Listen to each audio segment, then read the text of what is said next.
లో ఒక మాట నాకు నా మనసును తట్టింది. అదేంటంటే మందిరము. ఏంటండి?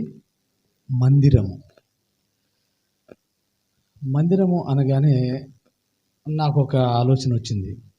మందిరము అంటే నివసించే ఒక స్థలం. రైటే. నివసించే స్థలాలు అన్నీ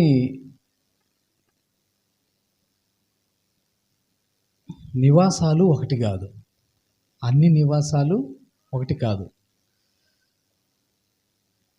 పక్షులు నివసించే స్థలాన్ని ఏమంటారండి? పక్షులు ఎక్కడ నివసిస్తాయి? గూడు. పక్షులు నివసించే స్థలాన్ని ఏమంటాం మనం? గూడు అంటాం. నక్కలు నివసించే స్థలాన్ని బొరియలు. నక్కలు ఎక్కడ నివసిస్తాయి? బొరియలు. బాగుంది. అలాగే చీమలు ఎక్కడ నివసిస్తాయండి? కదా, చాలా తేడా ఉంది కదా. గూడు, బొరియలు, పుట్టలు. తర్వాత మన ఇంట్లో పశువులు ఉంటాయి. అవి నివసించే స్థలాలను ఏమంటారు? పశువుల పాక, లేకపోతే పశువుల శాల. ఓకే, అంటే నివాస స్థలం వాటికి అది. అయితే మరి మనం ఎక్కడ నివసిస్తాం? మనం నివసించే స్థలాన్ని ఏమంటారు? ఇండ్లు, లేకపోతే గృహాలు. ఓకేనండి, చక్కగా బాగుంది. అయితే మరి మందిరం అంటే ఎవరు నివసించే స్థలం? ఇది దేవుడు నివసించే స్థలాన్ని మందిరము, లేకపోతే గుడి, లేకపోతే కోవెల కదా, ఇట్లా వివిధ రకాలైనటువంటి పేర్లతోటి పిలుస్తారు. అయితే దేవుడు నివసించే స్థలాన్ని ఏమన్నా మనం? మందిరం అన్నాం కదా. దేవుడు ఎక్కడ నివసిస్తాడు? మందిరంలో నివసిస్తాడు కదా. నాకు ఒక అనుమానం ఏంటంటే, మరి ఒక వచనం మనం చదువుకుందాం. 1 కొరింథీయులకు రాసినటువంటి పత్రిక 3వ అధ్యాయము 16-17 వచనాల్లో ఒక మాట నేను మీకు జ్ఞాపకం చేస్తాను. 1 కొరింథీయులకు రాసిన పత్రిక 3వ అధ్యాయము 16-17 వచనాలు. మీరు దేవుని ఆలయమై ఉన్నారనియు దేవుని ఆత్మ మీలో నివసించుచున్నాడనియు మీరెరగరా? ఎవడైనను దేవుని ఆలయమును పాడు చేసిన ఎడల దేవుడు వానిని పాడు చేయును. దేవుని ఆలయము పరిశుద్ధమై ఉన్నది, మీరు ఆ ఆలయమై ఉన్నారు. అర్థమైందండి? ఇక్కడ దేవుడు నివసించే మందిరం ఒకటి ఉంది. ఆ మందిరం ఎవరంట? ఆ మందిరం ఎవరంట? మనమేనట. ఆ మందిరము మనమే.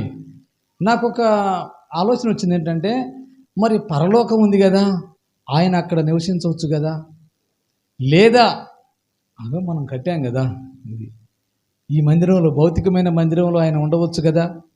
కానీ ఆయన నివసించడానికి ఆయన ఎక్కువ దేనిని ఇష్టపడ్డాడు, ఎక్కడ ఆయన నివసించడానికి ఇష్టపడ్డాడు అని మనం ఆలోచిస్తే, ఇప్పుడు మనం చదువుకున్నటువంటి వాక్య ప్రకారముగా ఆయన ఎక్కడ నివసించాలని ఆశపడుతున్నాడండి?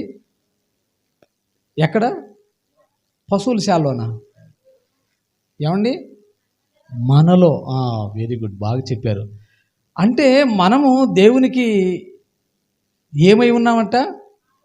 ఆలయం, మందిరం. మీకు అర్థమైందండి?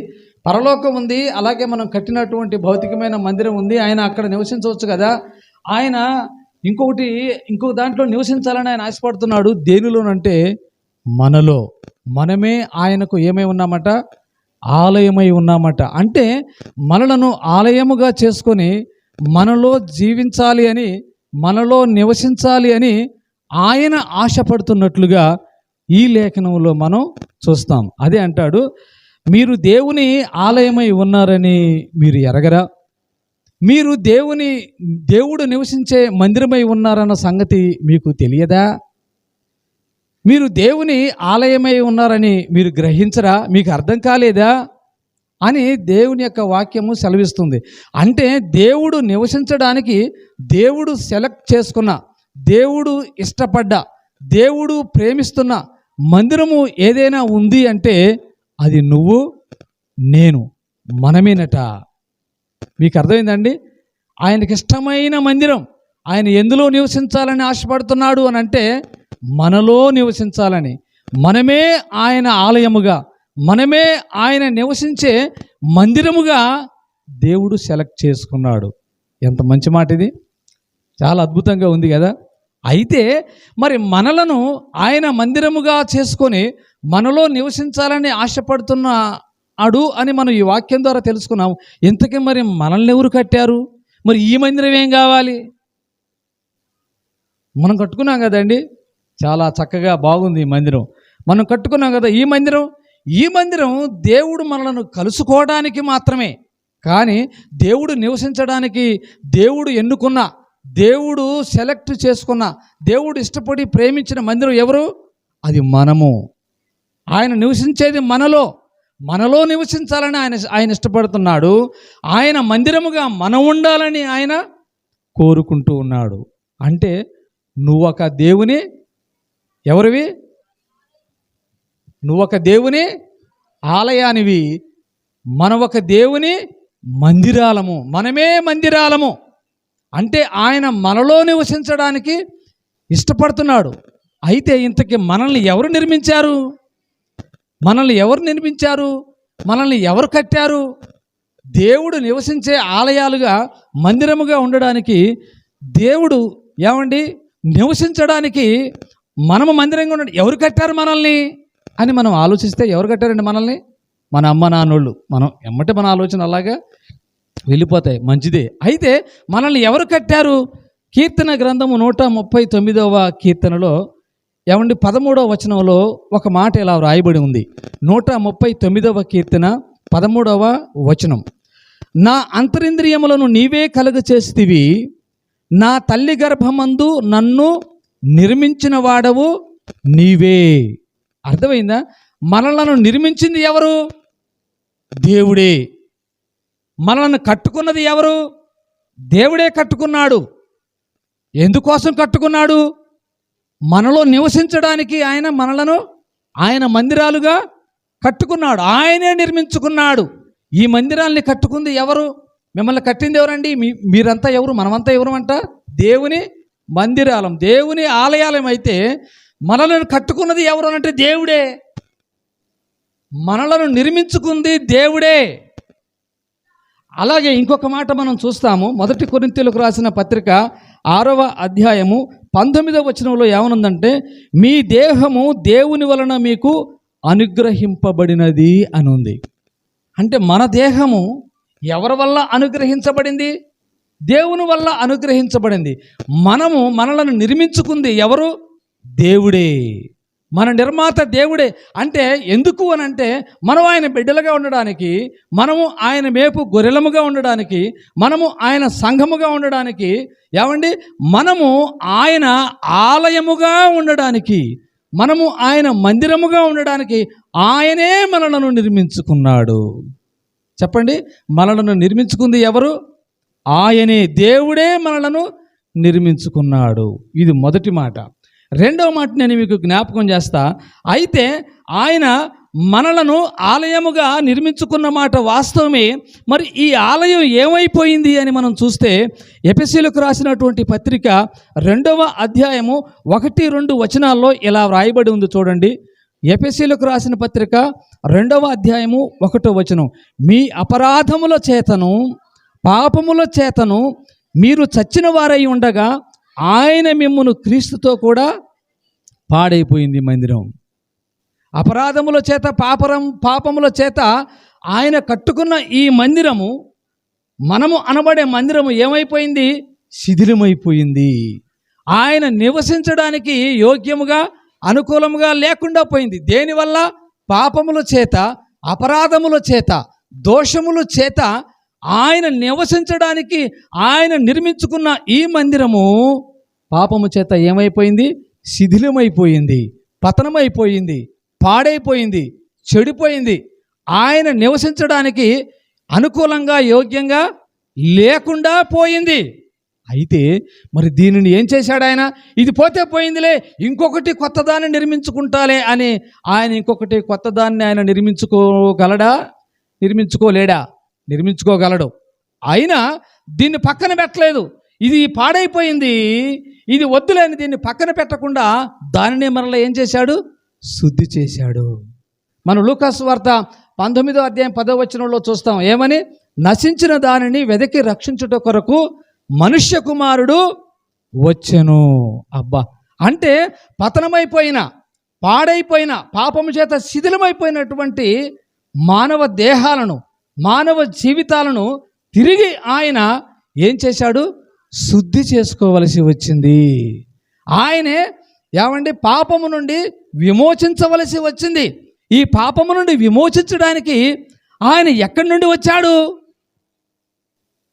ఎక్కడి నుంచి వచ్చాడు? పరలోకాన్ని విడిచి వచ్చాడు. ఆయన పరలోకాన్ని విడిచి వచ్చాడు. ఎందుకని అంటే మనము ఆయన నివసించడానికి యోగ్యముగా ఉండాలి కాబట్టి, మనలను పాపము చేత అపరాధముల చేత పతనమైపోయాము కాబట్టి దాని నుండి శుద్ధి చేయడానికి ఆయనే పరలోకాన్ని విడిచిపెట్టి మన దగ్గరికి వచ్చాడు. దూరాలు దాటి వచ్చాడు.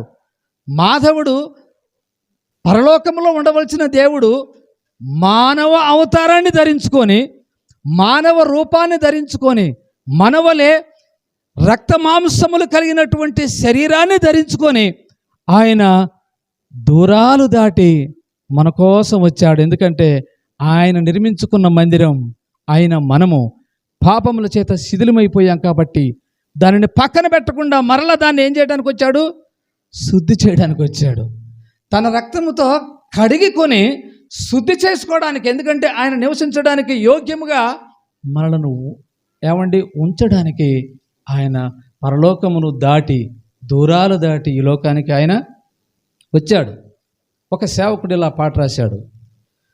ఓ యేసు నీ జన్మ ఈ భూమిని వెలిగించే, నాలోని దీపాన్ని వెలిగించుమా.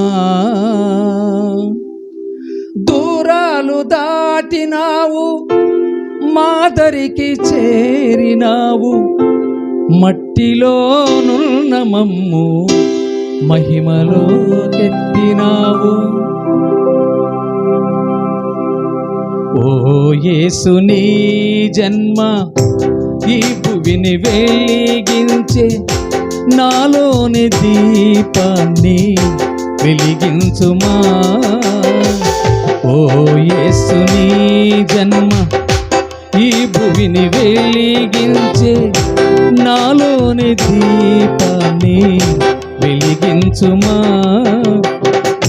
దూరాలు దాటినావు, మాదరికి చేరినావు, మట్టిలోనున్న మమ్ము మహిమలో ఎత్తినావు.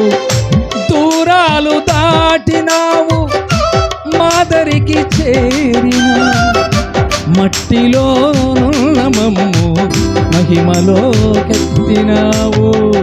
ఓ యేసు నీ జన్మ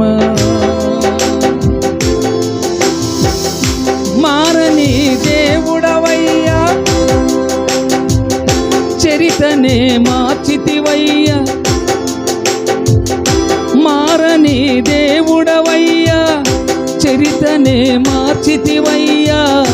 అవతారమూర్తి అల్ఫా ఒమేగా, కరిగించినావు కరుపు గుండెలన్నీ, కరిగించినావు కరుపు గుండెలన్నీ. పరలోక తండ్రివై తోడుగా నీవు నిలిచినావు. ఓ యేసు నీ జన్మ ఈ భూమిని వెలిగించే, నాలోని దీపాన్ని వెలిగించుమా. దూరాలు దాటినావు. ఎందుకనంటే పాపము చేత అపరాధము చేత నీవు కట్టుకున్న ఈ మందిరం శిథిలమైపోయింది, పడిపోయింది, కూలిపోయింది, బూసు పట్టిపోయింది. అయితే దూరాలు దాటి శరీరావతారము ధరించుకొని మాదరికి చేరి మట్టిలో ఉన్న మమ్ము మహిమలోకి ఎత్తినవు, అనుకూలంగా మళ్ళీ నువ్వు చేసుకున్నావయా. ఏమండి, ఆయన దూరాలు దాటి మన దగ్గరికి వచ్చి మన పాపములను కడగడానికి ఆయన మానవ అవతారం ఎత్తవలసి వచ్చింది. ఆయన మనలను శుద్ధి చేశాడు. ఎలా చేశాడు? ఆయన రక్తము చేత. దేని చేత అండి? మరి క్షయమైపోయే లయమైపోయే వస్తువులతోటి కాదు, ఆయన అక్షయమగు రక్తము చేతనే ఆయన మనల్ని కొనుక్కున్నాడు అని మొదటి పేతురుకు రాసిన పత్రిక. ఏమండి, మొదటి పేతురుకు రాసినటువంటి పత్రిక 1వ అధ్యాయము 18వ వచనంలో ఇలా వ్రాయబడి ఉంది. ఏమనుందంటే, పితృపారంపర్యమైన మీ వ్యర్థ ప్రవర్తనను విడిచిపెట్టునట్లుగా వెండి బంగారముల వంటి క్షయ వస్తువుల చేత మీరు విమోచింపబడలేదు గాని అమూల్యమైన రక్తము చేత నిర్దోషమును నిష్కళంకమునగు గొర్రెపిల్ల వంటి క్రీస్తు రక్తము చేత విమోచించబడితిరి. అబ్బా, విమోచించింది కూడా ఎవరు? ఈ మందిరాన్ని నిర్మించింది ఎవరు? ఆయనే. ఈ మందిరాన్ని శుద్ధి చేసింది కూడా ఎవరు? ఆయనే. దేని చేత శుద్ధి చేశాడు? ఈ లోకంలో క్షయమైపోయే వెండి బంగారము వంటి వాటితో కాదు, అమూల్యమగు గొర్రెపిల్ల రక్తము వంటి ఆయన రక్తము చేత మనలను ఏం చేశాడంట? విమోచించాడు. మందిరాన్ని క్లీన్ చేశాడు. మందిరాన్ని ఏం చేశాడు? శుద్ధి చేశాడు. చూసారా? శుద్ధి చేయడానికి వచ్చిన మహానుభావుడు ఎంత ప్రేమ గలవాడండి, ఎంత దయగలవాడండి. కొత్త నిబంధన గ్రంథంలో ఇశ్రాయేలీయులకి ఆయన ఎలా కనపడ్డాడు అంటే, పాత నిబంధన గ్రంథంలో ఇశ్రాయేలీయులకి ఎలా కనపడ్డాడంటే స్వప్నంలాగా కనపడ్డాడు. స్వప్నం, ఆయన కన్య మరియకు జన్మిస్తాడు అని ప్రవక్తలు కూడా ఏం చేశారు? ప్రవచించారు. అంటే ఆయన వస్తాడు, ఆయన వస్తాడు అనే ఒక స్వప్నంలాగా ఇశ్రాయేలీయులకు ఉంది. కానీ కొత్త నిబంధన గ్రంథంలోకి వచ్చేసరికి ఆయన నిజమల్లే నిలిచాడు. నిజంగానే ఆయన స్వప్నమై అప్పుడు ఇశ్రాయేలీయులు తరంచారు. కానీ ఆయన శరీరావతారం ఎత్తి మానవుడిగా నిజమల్లే ఈ భూమి మీద ఆయన ఏం చేశాడండి? 2024 సంవత్సరాల పూర్వం నిజమల్లే నిలిచాడు. బాగుంది. ఆయన ఒక చరణం రాస్తేలాగా అన్నాడు. ఏమన్నాడంటే, స్వప్నమై వచ్చావయ్యా, నిజమల్లే నిలిచావయ్యా, సరిసాటి లేని శాంతి ప్రదాత, సరిహద్దులేని బ్రతుకిచ్చినావు, సరిహద్దులేని బ్రతుకిచ్చినావు, పరలోక తండ్రివై తోడుగా నీవు నిల్చినావు. ఓ యేసు నీ జన్మ. ఇశ్రాయేలీయులకి స్వప్నంలాగా ఉన్నావు. అప్పుడు స్వప్నమై వచ్చావయ్యా. కొత్త నిబంధన గ్రంథంలోకి వచ్చేసి నిజమల్లే నిలిచావయ్యా, సరిసాటి లేని శాంతి ప్రదాత, సరిహద్దులేని బ్రతుకిచ్చినావు. సరిహద్దు లేని బతికిచ్చావంటే అద్దుపద్దు లేని బతికిచ్చావని కాదు, ఇరుకులో విశాలత కలుగ చేశావు. పాపంలో చిక్కుపడి ఉండగా దానిని నీవు శుద్ధి చేశావని.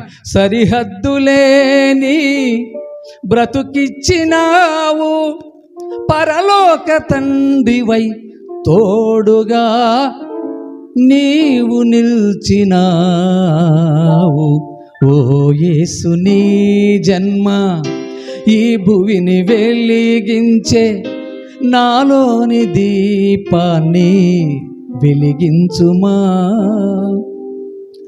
దూరాలు దాటినావు, మాదరికి చేరినావు, మట్టిలోనున్న మమ్ము మహిమలోకెత్తినావు.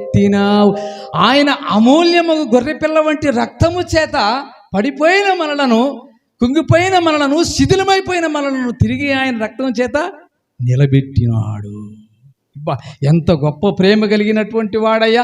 అయితే ఈ భూమి మీద ఆయన నివసించే ఆలయం ఏదైనా ఉంది అని అంటే అది ఎవరై ఉండవచ్చు? నువ్వు నేను, మనమే. ఆయన నివసించే మందిరం, ఆయన ఉండేటటువంటి చోటుగా దేవుడు నిన్ను నన్ను మలుచుకున్నాడు. ఒకటి, మనలను నిర్మించింది ఆయనే. రెండోది, మనలను శుద్ధి చేసింది కూడా ఆయనే. దేని చేత శుద్ధి చేశాడు? ఆయన అమూల్యమగు రక్తము చేత. అవును, సిలువలో ఆయన కొట్టబడతా ఉన్నప్పుడు ఆయన గాయాల చేత, సిలువలో ఆయన కార్చిన రక్తము చేత మనము శుద్ధి చేయబడ్డాం. ఏవండి, ఆయన మన చేతులతో చేసినటువంటి పాపానికి ఆయన చేతులలో మేకులు కొట్టబడ్డాయి. మన కాళ్ళతో చేసినటువంటి పాపానికి మన కాళ్ళలో మేకులు కొట్టబడ్డాయి. మన తలంపులతో చేసినటువంటి పాపానికి ఆయన శిరస్సు మీద ముళ్ళ కిరీటము పెట్టబడింది. మన సిగ్గులేని ముఖంతో చేసినటువంటి పాపానికి ఆయన ముఖం మీద ఉమ్మివేయబడింది. మన నోటితో మాట్లాడినటువంటి చెడ్డ మాటలు, పాపపు మాటలు, బూతు మాటలను బట్టి ఆయన నోటిలో చేదు చిరక పోయబడింది. మన దేహంతో చేసినటువంటి పాపానికి కొరడాలతో ఆయన దేహము ఏం చేయబడింది? చీల్చబడింది. మన హృదయంతో చేసినటువంటి పాపానికి ఆయన డొక్కలో బల్లెపు పోటు పొడవబడింది. ఇలా రక్తము కారుస్తూ ప్రతి చివరి బొట్టు వరకు, ప్రతి చివరి రక్తపు బొట్టు వరకు కారుస్తూ మరణించేంత వరకు కూడా ఆయన మనలను ప్రేమించాడు. మరణించి ప్రేమించాడు. తిరిగి లేచి కూడా ఆయన మనల్ని ఏం చేస్తా ఉన్నాడు? ప్రేమిస్తూనే ఉన్నాడు. కనుక ఈ భూమి మీద ఆయన నివసించే మందిరము ఏదైనా ఉంది అని అంటే మనం ఏం చెప్పాలి? నువ్వు, నేనే, మనమే. మనలోనే ఆయన నివసించాలని ఇష్టపడుతున్నాడు. మన కొరకే ఈ దేవాలయాన్ని శుద్ధి చేయడానికే ఆయన కొట్టబడ్డాడు, రక్తము కార్చాడు. విషయం ఏంటో చెప్పనా? చచ్చిపోలేదు కానీ ఆయన చనిపోయి తిరిగి లేచాడు, సజీవుడై ఉన్నాడు. చనిపోయిన క్రీస్తుని మనం ఆరాధించట్లేదు. చనిపోయి తిరిగి లేచి పునరుద్ధానుడైనటువంటి క్రీస్తుని మనము ఆరాధిస్తా ఉన్నాం. ఏవండి, యేసు ప్రభు చనిపోయిండు. ఏవండి, ఎక్కడున్నాయి ఆ రెండు చెక్కలు? ఎక్కడున్నాయి మేకులు? ఎక్కడున్నాయి? అయ్యా, అట్లా కొట్టబడింది మన కోసమే, ఈ సృష్టి కోసం కాదు. ఆయన రక్తం కార్చింది నీ కోసం, నా కోసం, మనందరి కోసం. ఎందుకనంటే నిర్మించుకున్నాడు ఈ మందిరాన్ని. రెండోది ఆయన రక్తం చేత ఏం చేసుకున్నాడు? శుద్ధి చేసుకున్నాడు. మూడో మాట చెప్పి నేను ముగిస్తానండి, ఎందుకంటే సమయం లేదు కనుక.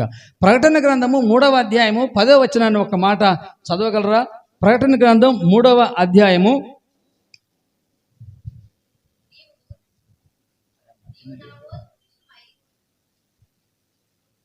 20.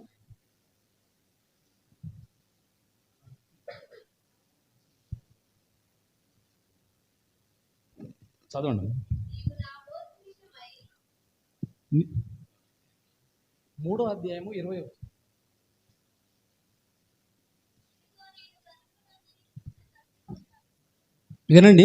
ఇదిగో నేను తలుపు నొద్ద ఉండి తట్టుచున్నాను. ఎవడైనను నా స్వరము విని తలుపు తీసిన ఎడల నేను అతని యొద్దకు వచ్చి అతనితో నేనును, నాతో కూడా అతను భోజనము చేయుదుము. అబ్బా, ఈ మూడో మాట ఎలా ఉందో చెప్పనండి. మందిరాన్ని కట్టుకుంది ఆయనే. ఈ మందిరము పాపం చేత శిథిలమైపోయి ఉండగా, పాడైపోయి ఉండగా దాన్ని శుద్ధి చేసుకుంది ఆయన రక్తం ద్వారా. శుద్ధి చేసుకుంది కూడా ఆయనే. ఇక్కడ ప్రకటన గ్రంథంలో మనం చదువుతూ ఉంటే ఎలా ఉందంటే, ఆయన లోపలికి, ఆయన కట్టుకున్నటువంటి ఆ మందిరం లోపలికి రావడానికి పర్మిషన్ అడుగుతున్నాడు, అనుమతిని అడుగుతున్నాడు. ఎవరిని అడుగుతున్నాడు? మనల్ని అడుగుతున్నాడు. మనం ఏమేమున్నా ఆయనకి? మందిరమే ఉన్నాం కదా. మనల్ని కట్టుకుంది ఎవరు? ఆయనే. మనల్ని శుద్ధి చేసింది ఎవరు? ఆయనే. ఆయన కట్టుకున్నాడు, శుద్ధి చేసుకున్నాడు. ఇప్పుడు ప్రవేశించడానికి అడ్డేమన్నా ఉందా? అడ్డేమన్నా ఉందా అండి? లేదు. ఎందుకని? కట్టుకుంది ఎవరు? ఆయనే. శుద్ధి చేసుకుంది ఎవరు? ఆయనే. కాబట్టి ఆ ఆలయంలో ఆయన ప్రవేశించడానికి హక్కు ఉందా లేదా? అర్హత ఉందా లేదా? ఉంది. ఆయన ఆ మందిరంలో ప్రవేశించడానికి ఎవరు పర్మిషన్ అన్నా, ఎవరి అనుమతి అన్నా, ఎవరి అంగీకారం అన్నా ఆయనకు అవసరమా? ఇప్పుడు మీరు ఇల్లు కట్టుకున్నారండి. ఇల్లు కట్టుకున్న తర్వాత మీరు గృహప్రవేశం చేసి ఇంట్లోకి వెళ్ళడానికి ఎవరి అనుమతి అన్న కావాలా? మీకు ఎవరు పర్మిషన్ అన్న కావాలా? ఎవరో వెళ్ళమంటే మీరు వెళ్తారా? అది మీ ఇల్లు, అది మీరు కట్టుకుంది. ఎవరు వెళ్ళమని చెప్పాల్సిన అవసరం లేదు, ఎవరు పర్మిషన్ తీసుకోవాల్సిన అవసరం లేదు. చక్కగా గృహప్రవేశం చేసి మీరు వెళ్ళిపోవచ్చు ఇంట్లోకి. అయితే ఇక్కడ ఈ 3వ అధ్యాయము మనం చూసినట్టయితే అట్లా లేదు. ఎట్లా ఉందనంటే, కట్టుకున్నది ఆయనే, ఏమండి శుద్ధి చేసింది ఆయనే. మూడోది ఏమడుగుతున్నాడంటే, నన్ను లోపలికి రానివరా అని ఆయన మనల్ని పర్మిషన్ అడుగుతున్నాడు, మన అంగీకారాన్ని అడుగుతున్నాడు. మన ఇష్టాన్ని, మన ఆహ్వానాన్ని తెలపమంటున్నాడు. నేను తలుపునొద్ద ఉండి ఏం చేస్తున్నాను? తట్టుచున్నాను అని అంటున్నాడు. అంటే బలవంతముగా ఆయన లోపలికి రావడానికి ఇష్టపడడం లేదు. మన అంగీకారం లేకుండా, మన ఇష్టం లేకుండా, మన ఇష్టాలు లేకుండా మనం ఆహ్వానించకుండా ఆయన బలవంతంగా ఆయన లోపలికి రావడానికి, మనలోనికి రావడానికి ఆయన ఇష్టపడడం లేదు. అక్కడ ఏమనుంది? తట్టుచున్నాడు అని ఉంది. ఏమనుందండి? తట్టుచున్నాడు. అంటే అక్కడ ఏం చేశారు? ఆయన లోపలికి రానియకుండా తలుపు వేశారు. అరే, ఆ మందిరం ఎవరు నిర్మించారు? ఆయనే. దాన్ని శుద్ధి చేసుకుంది ఎవరు? ఆయనే. కాబట్టి ఆయన స్వేచ్ఛగా వెళ్ళవచ్చు, తట్టకుండా ఒక్క తన్నుదన్ని తలుపులు పాల్గొట్టుకొని లోపలికి వెళ్ళిపోవచ్చు. కానీ అంగీకారాన్ని అడుగుతున్నాడు, మన పర్మిషన్ అడుగుతున్నాడు. ఎంత ప్రేమ అండి ఆయనది, ఎంత జాలి అండి ఆయనది, ఎంత దయ అండి ఆయనది. నేను బలవంతంగా నీలోనికి రావడానికి నేను నియంత్రణ కాదు, నేను దేవుణ్ణి, నేను నిన్ను ప్రేమించే దేవుణ్ణి. కాబట్టి నాకు నువ్వు తలుపు తీస్తావా, నీలోనికి నన్ను రాణిస్తావా అని ప్రేమతో పిలుస్తూ ఉన్నాడు. మత్తయి సువార్తలో అంటాడు, ప్రయాసపడి భారం మోస్తున్న సమస్త జనులారా నా వద్దకు రండి, నేను మీకు విశ్రాంతినిస్తాను, విడుదలనిస్తాను, రక్షణ ఇస్తాను, శాంతినిస్తాను అంటున్నాడు. మీరు నా వద్దకన్నా రండి అంటున్నాడు. ప్రకటన గ్రంథంలోనికి వస్తే నన్నన్నా మీలోనికి రానియండి అంటున్నాడు. మీకు అర్థమైందండి? అమ్మ, అందరికి వందనాలు.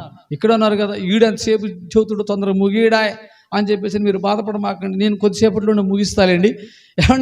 ఆయన ఏమన్నాడు? రెండు కాలింగ్లు ఇస్తున్నాడు. ప్రయాసపడి భారం మోస్తున్న సమస్త జనులారా మీరు నా వద్దకు రండి, నేను మిమ్మల్ని విడుదలిస్తాను, మీకు విడుదల ఇస్తాను, స్వస్థనిస్తాను అంటున్నాడు. లేదా నన్నన్నా రానియండి అని ప్రకటన గ్రంథంలో అంటున్నాడు. నేను హృదయం అనే తలుపునొద్ద మీ తలుపునొద్ద నేను తట్టుతున్నాను, ఎవరైనా నా స్వరం విని తలుపు తీస్తే నేను అతనిలోనికి వచ్చి కలిసి భోజనం చేస్తాను, సహవాసం చేస్తాను. ఎంత గొప్ప మాట అండి. ప్రేమతో ఆయన పిలుస్తూ ఉన్నాడు. బలవంతంగా రావడానికి ఇష్టపడేవాడు కాదు ఆయన.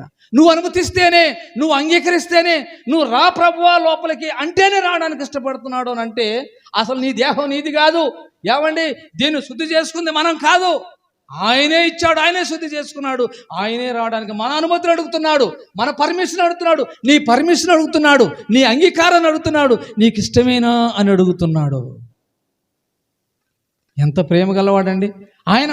ఇన్ని మాటలు వినుకుంటూ కూడా, ఇంత ఆహ్వానాన్ని ఆయన తెలియజేస్తూ ఉంటూ కూడా మన హృదయాల్ని కఠినపరుచుకుంటే నష్టం ఎవరుకుంటుందండి? ఆయన ప్రేమ ఎంత ప్రేమతో ఆయన ప్రేమ గలవాడు, ఆయన ప్రేమించే దేవుడు. మరే బైబిల్ గ్రంథంలో ఒక ఆయన దేవుని మాటలు వినుకుంటూ, ఆయనతో తిరుగుతూ, ఆయన అన్ని విషయాలు తెలుసుకుంటూ కూడా ఆయన ఎంత ప్రేమిస్తున్నా కానీ ఈయన హృదయం అంత కఠినం చేసుకున్నాడు. ఆయన ఎవరండి? మీకు తెలుసు. ఇస్కరియోతు ఎవరా మాట అన్నదండి? వందనాలు. యూదా. ఆయన ప్రేమిస్తూ ఉన్నాడు, కానీ యేసు ప్రేమిస్తూ ఉన్నాడు యూదాని. కానీ యూదా మాత్రం ఏం చేస్తూ ఉన్నాడు? తన హృదయాన్ని కఠినం చేసుకుంటూ ఉన్నాడు. ఒక సేవకుడు ఇలా పాట రాశాడు. ఏమని రాశాడంటే, యేసు ప్రభుని ప్రేమ ఎంత మధురమో, నీదు హృదయమంతా కఠినమాయనా, యూదా ఓ యూదా, యూదా ఓ యూదా. యేసు ప్రభుని ప్రేమ ఎంత మధురమో, నీదు హృదయమంతా కఠినమాయనా, యూదా ఓ యూదా, యూదా ఓ యూదా. ఉంటివి ఒకనాడు ప్రార్థించే తోటలో, ఉన్నావు ఈనాడు ప్రభువు నమ్మే బాటలో. ఒకప్పుడు ప్రార్థన చేసే తోటలో ఉన్నాడు, ఇప్పుడు ప్రభువుని 30 వెండి నాణాలకు అమ్మే వేటలో ఉన్నాడు. ఉంటివి ఒకనాడు ప్రార్థించే తోటలో, ఉన్నావు ఈనాడు ప్రభువు నమ్మే వేటలో. వెదికావు ఆనందాలు అధికార దాహంతో వెదికావు ఆనందాలు, అధికార దాహంతో మిగిలింది విషాదమే, వంచన మార్గములో యూదా, ఓ యూదా, యూదా, ఓ యూదా. ఒకప్పుడు యేసు ప్రభువు తిరిగాడు, ఆయన మాటలు విన్నాడు.